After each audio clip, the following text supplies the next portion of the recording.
Assalamualaikum warahmatullahi wabarakatuh. Jumpa lagi di mata kuliah Praktikum Analisis Data. Kali ini kita akan membahas mengenai analisis korelasi product moment. Silahkan Anda buka dataset pada tes potensi akademik dan tes kemampuan umum. Kedua data ini sudah kita gunakan ketika kita melakukan analisis atau uji prasyarat. Yang perlu diingat, ketika kita mau melakukan analisis korelasi, apabila kita mempunyai dataset yang baru, maka data tersebut harus diuji dulu prasyaratnya, minimal uji normalitas dan linearitas. Namun, karena kemarin kita sudah melakukan uji prasyarat pada kedua data ini, maka sekarang kita langsung ke uji korelasinya. Silahkan klik Analyze, kemudian kita ke Correlate, terus kita ke Bivariate. Diklik ini, akan keluar dialog box seperti ini. Kita masukkan variabel yang akan kita uji ke kotak variabel. Variabel bebas kita adalah tes kemampuan umum. Variabel terikatnya adalah tes potensi akademik. Di sini sudah dicentang untuk korelasi Pearson. Kedua uji korelasi yang ini itu apabila kita ingin melakukan uji non-parametrik. Jadi uji non-parametrik itu apabila uji asumsi normalitas tidak terpenuhi, jumlah subjek yang sedikit, atau bentuk data kita merupakan data ordinal. Lalu, untuk test of significance, kita klik yang one-tailed, karena biasanya dalam melakukan penelitian kita sudah merumuskan hipotesis yang berarah.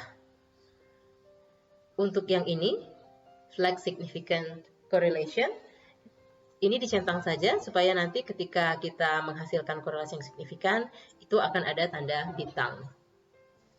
Kita klik option, lalu kita klik means dan standar deviasi sebagai statistik deskriptifnya, lalu kita klik continue, setelah selesai kita klik OK. Ini adalah output dari analisis yang baru saja kita lakukan. Di sini kita lihat ini adalah statistik deskriptifnya, berapa nilai rata-rata dan berapa standar deviasi, serta berapa jumlah subjek yang terlibat dalam penelitian. Berikutnya, ini adalah hasil analisis korelasi.